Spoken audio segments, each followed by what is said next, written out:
नमस्कार, मैं हरी। आप देख रहे हैं डिजिटल न्यूज झारखंड। आइए जानते हैं झारखंड के प्रमुख खबरों के बारे में। इससे पहले से छोटी सी निवेदन की, अगर आप चैनल में नए हैं तो चैनल को सब्सक्राइब अवश्य कर लें ताकि झारखंड की हर छोटी बड़ी खबर आप तक पहुंचा सकें। तो चलिए शुरू करते हैं आज की पहली और बड़ी खबर से। निवेशकों का सहारा बनेगी हेमंत सरकार, पैसा वापस लाने के लिए करने जा रही है ये काम।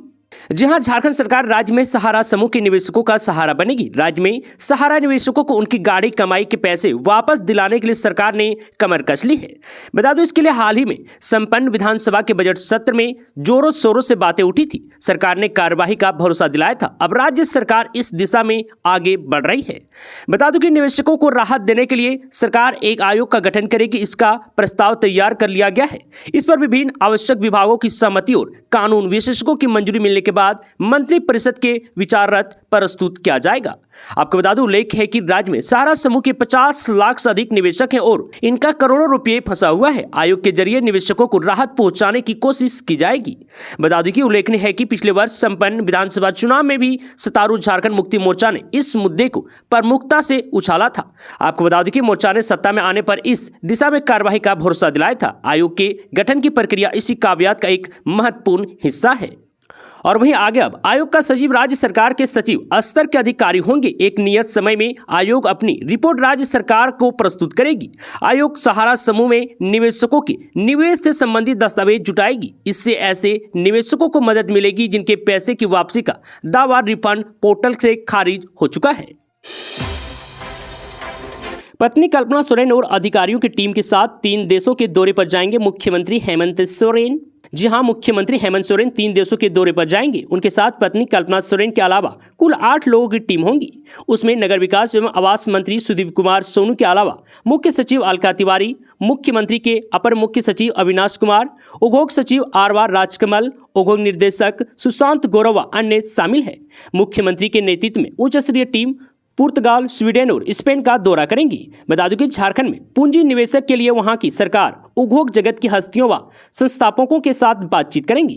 बता दूं, मुख्यमंत्री के नेतृत्व में विदेश दौरे पर जाने वाली टीम के लिए राज्य सरकार ने विदेश मंत्रालय से पॉलिटिकल क्लियरेंस की मांग की है। उम्मीद है कि अगले कुछ दिनों में विदेश मंत्रालय से पॉलिटिकल क्लियरेंस मिल जाएगा। मुख्यमंत्री का विदेश दौरा 19 अप्रैल से 26 अप्रैल तक होगा। 8 अप्रैल को झारखंड कैबिनेट की बैठक, होंगे महत्वपूर्ण फैसले। जी हां, झारखंड कैबिनेट की बैठक 8 अप्रैल को होगी। झारखंड मंत्रिमंडल एवं निगरानी विभाग से सूचना जारी की गई है। 8 अप्रैल 2025 को दोपहर 1 बजे से प्रोजेक्ट भवन में बैठक होगी। इस बैठक में कई अहम प्रस्तावों पर मुहर लग सकती है। बैठक की अध्यक्षता मुख्यमंत्री हेमंत सोरेन करेंगे। मधु कोड़ा की मां का निधन, लंबे समय से चल रही थी बीमार। जी हां, मुख्यमंत्री मधु कोड़ा की मां कुनी कोड़ा का 3 अप्रैल दोपहर निधन हो गया। लगभग 80 वर्ष से कुनी कोड़ा बीमार चल रही थी। इलाज के दौरान उनका रांची स्थित मेदांता अस्पताल में निधन हो गया। कुनी कोड़ा के निधन पर कई नेताओं, शुभ चिंतकों ने गहरा शोक व्यक्त किया है। पूर्व मुख्यमंत्री अर्जुन मुंडा ने मां के निधन को दुखद बताया। बिजली काटने की धमकी देकर ठगी करने वाले 4 साइबर अपराध गिरफ्तार। जी हां, जामताड़ा में साइबर ठगी के एक बड़ा गिरोह का भंडाफोड़ हुआ है। पुलिस ने 4 साइबर अपराधियों को गिरफ्तार किया है। आरोपी खुद को बिजली विभाग का अधिकारी बताकर लोगों को ठगते थे। बता दूं कि एसपी डॉक्टर एहतेशाम वकारीब के निर्देश पर की गई कार्यवाही में इंस्पेक्टर देवेंद्र कुमार वर्मा के नेतृत्व में टीम ने नारायणपुर थाना क्षेत्र के बांस पहाड़ी स्थित जंगल से अपराधियों को पकड़ा है। बता दूं, पुलिस ने इनके पास से 10 मोबाइल फोन, 14 सिम कार्ड और एक बाइक बरामद की है। बता दूं कि गिरफ्तार आरोपियों में सागर उर्फ सागर नायक 27 वर्ष, पवन कुमार मंडल 22 वर्ष, मनोज मंडल 40 वर्ष और समद अंसारी उर्फ सहमत अंसारी 20 वर्ष शामिल है। इनमें से मनोज मंडल पहले भी साइबर अपराध में आरोपी हैं। बता दें कि आरोपी दिल्ली, उत्तर प्रदेश, बिहार और पश्चिम बंगाल के लोगों को निशाना बनाते थे। वे बिजली बिल जमा न करने पर कनेक्शन काटने की धमकी देकर लोगों से ठगी करते थे। पुलिस ने इन सभी के खिलाफ जामताड़ा साइबर अपराध थाना में मामला दर्ज कर जेल भेज दिया है। जेएमएम और कांग्रेस सांसदों का करे बहिष्कार, वक्फ संशोधन विधेयक के समर्थन में जमकर बोले पूर्व सीएम रघुवर दास। जी हां, लोकसभा में वक्फ संशोधन विधेयक 2025 पारित होने के बाद झारखंड की राजनीति में उबाल आ गया है। झामुमो ने इस विधेयक का कड़ा विरोध करते हुए इसके खिलाफ मतदान किया है, जिसके बाद भाजपा नेता और पूर्व मुख्यमंत्री रघुवर दास ने झामुमो पर तीखा हमला बोला। उन्होंने कहा कि झामुमो का यह कदम आदिवासी विरोधी मानसिकता को दर्शाता है और इससे उनकी असलियत जनता के सामने आ गई है। रघुवर दास ने विधेयक को आदिवासी समाज के हितों की रक्षा करने वाले ऐतिहासिक कदम बताया। उन्होंने कहा कि इस विधेयक के कानून बनने के बाद संविधान के कि अनुसूची 5 और 6 के तहत आने वाले आदिवासी क्षेत्रों में वक्फ संपत्ति घोषित नहीं की जा सकेगी। आपको बता दूं कि यह आदिवासी समुदाय की भूमि, संस्कृति और संवैधानिक अधिकारों को सुरक्षित करने में महत्वपूर्ण भूमिका निभाएंगे। उन्होंने कहा कि यह विधेयक बड़े पैमाने पर धर्मांतर करार आदिवासी भूमि को वक्फ संपत्ति घोषित करने की साजिश पर भी रोक लगाएगा। और वहीं पूर्व मुख्यमंत्री ने झामू और मुख्यमंत्री हेमंत सोरेन पर तीखा प्रहार करते हुए कहा कि कांग्रेस के संपर्क में आने के बाद झामुमो मुस्लिम तुष्टीकरण की राजनीति के जाल में पूरी तरह से फंस चुका है। उन्होंने आरोप लगाया है कि झामू आदिवासी के नाम पर राजनीति कर रहा है, लेकिन जब केंद्र सरकार ने विधेयक के माध्यम से उनकी जमीन और पहचान की रक्षा का प्रयास किया तो झामू ने इसका विरोध किया। रघुवर दास ने झारखंड की जनजातीय समाज से अपील की है कि वे झामू और कांग्रेस के उन सांसदों का सामाजिक बहिष्कार करें जिन्होंने इस विधेयक का विरोध किया है। मैट्रिक और इंटर की कॉपियों के मूल्यांकन में जुटा जैक 7 अप्रैल से 60 केंद्र पर होगी जांच। जी हां, झारखंड एकेडमिक काउंसिलिंग आने की जैक की ओर से इस वर्ष आयोजित मैट्रिक और इंटरमीडिएट की कॉपियों का मूल्यांकन 7 अप्रैल से शुरू हो रही है। इसके लिए रांची समेत राज्य के विभिन्न जिलों में करीब 60 केंद्र बनाए गए हैं, जहां 10,000 शिक्षक कॉपियों का मूल्यांकन करेंगे। बता दूं कि जैक ने मैट्रिक और इंटरमीडिएट की कॉपियों के मूल्यांकन के लिए अलग अलग केंद्र बनाए हैं। उम्मीद है कि अप्रैल के अंत तक कॉपियों का मूल्यांकन पूरा हो जाएगा। जैक से मिली जानकारी के अनुसार अभी मूल्यांकन केंद्रों पर सीसीटीवी कैमरे की निगरानी में कॉपियों की जांच होगी। गौरतलब है कि राज्य में मैट्रिक और इंटरमीडिएट की परीक्षा इस साल 11 फरवरी से शुरू हुई थी, जो 3 मार्च तक चली थी। इसके बाद प्रैक्टिकल परीक्षा आयोजित की गई थी, जो 25 मार्च तक जारी रही थी। इस साल मैट्रिक में 4,33,890 छात्र शामिल हुए थे। और वहीं जैक की ओर से की जा रही तैयारियों के अनुसार अप्रैल में कॉपियों का मूल्यांकन पूरा होने के बाद मई के पहले सप्ताह में OMR सीट मार्क्स फाइल बनाई जाएगी। वहीं टेबुलेशन का काम पूरा होते ही मई के आखिरी सप्ताह में रिजल्ट प्रकाशित होने की उम्मीद है। झंडों की ऊंचाई और लंबाई करे तय, सरहुल में बिजली काटने पर हाईकोर्ट सख्त, तो वहीं हेमंत सरकार से मांगा जवाब। जी हां, झारखंड हाईकोर्ट के chief justice MS Ramchandra Rao और जस्टिस दीपक रोशन की खंडपीठ में सरहुल के दौरान 10 घंटे तक बिजली कटौती पर कड़ी नाराजगी जताई है। अदालत ने रामनवमी और मुहर्रम पर निकालने वाले जुलूस के दौरान बिजली कटौती पर रोक लगा दी है।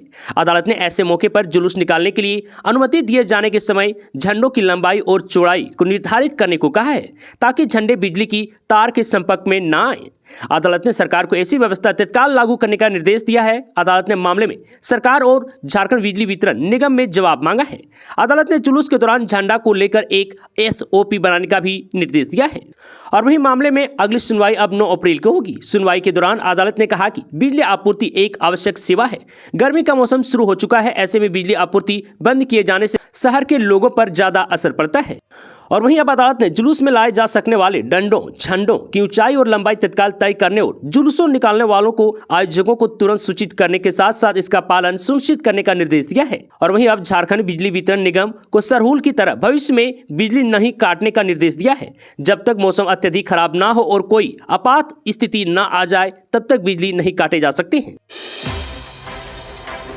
झारखंड में जनजातीय और क्षेत्रीय भाषाओं की पढ़ाई होगी अनिवार्य, पश्चिम बंगाल मॉडल का हुआ अध्ययन। जी हां, भाषा, संस्कृति और परंपरा की सुरक्षा के लिए अलग झारखंड राज्य का आंदोलन हुआ था, लेकिन राज्य बने 25 साल होने के बावजूद अब तक स्कूल स्तर पर जनजातीय और क्षेत्रीय भाषाओं की पढ़ाई शुरू नहीं हो पाई है। इसकी वजह से आज की पीढ़ी अपनी परंपरा और संस्कृति को भूल रही है। जाहिर है कि जब बच्चे पढ़ेंगे तभी अपनी संस्कृति और जानेंगे। इसलिए स्कूल से कॉलेज स्तर पर जनजातीय और क्षेत्रीय भाषाओं को पढ़ाने के लिए शिक्षकों की नियुक्ति होना जरूरी है। इस मामले को राज्य सरकार ने गंभीरता से लिया है। बता दें, स्कूली शिक्षा एवं स्वच्छता विभाग के मंत्री रामदास सोरेन ने कहा है कि हर हाल में जनजातीय और क्षेत्रीय भाषाओं में पढ़ाई सुनिश्चित की जाएगी। छात्रों की संख्या के अनुपात में क्षेत्रीय भाषाओं के शिक्षक बहाल किए जाएंगे। इस व्यवस्था को समझने के लिए पड़ोसी राज्य पश्चिम बंगाल मॉडल का अध्ययन किया जा चुका है। अब इसको धरातल पर उतारने के लिए काव्यात चल रही है। स्वयं सहायता समूह को मिली दिसंबर से अब तक 13,659 करोड़ के क्रेडिट लिंकेज की सहायता। जहां ग्रामीण महिलाओं के उत्थान और उनके आर्थिक स्वावलंबन के प्रति संवेदनशील मुख्यमंत्री हेमंत सोरेन द्वारा समूह के क्रेडिट लिंकेज कार्य को गति दी गई है। अब तक 2.91 समूह का गठन हो चुका है, जिसमें वर्ष 2019 में अब तक 53,293 से ज्यादा समूह बने हैं एवं क्रेडिट लिंकेज में 14,204 करोड़ रुपए का इजाफा हुआ है, जो वर्ष 2019 दिसंबर से पूर्व 545.30 करोड़ रुपए था। मुख्यमंत्री के नेतृत्व में राज्य के ग्रामीण क्षेत्रों में महिला सशक्तिकरण और आर्थिक विकास को गति देने के लिए स्वयं सहायता समूह को बैंक के साथ क्रेडिट लिंकेज सुनिश्चित कराने की पहल ग्रामीण अर्थव्यवस्था को मजबूत करने में सहायक हो रही है। इसके तहत SHG सदस्यों को सरल शर्तों पर ऋण सुविधा प्रदान की गई है और उनकी आजीविका गतिविधियों को मजबूती मिलेगी। बिहार के 1 लाख रुपए का इनामी नक्सली झारखंड के पलामू से गिरफ्तार। जी हां, पलामू पुलिस ने बिहार के 1 लाख रुपए के इनामी TSPC नक्सली को पकड़ा है। नक्सली का नाम जिबलाल यादव है। जिबलाल यादव उर्फ रमेश यादव की उम्र 53 साल है। बता दें कि वह बिहार के गया जिले के भदवर थाना क्षेत्र का रहने वाला है। जिबलाल के खिलाफ बिहार के गया और औरंगाबाद में 4 मामले और झारखंड के पलामू में 1 मामला दर्ज है। पुलिस ने उसे नवाबाजार थाना के तरवाडी से गिरफ्तार किया है। उसके पास से नक्सली पर्चा और लेवी वसूली से जुड़ी जानकारी वाली डायरी बरामद की गई।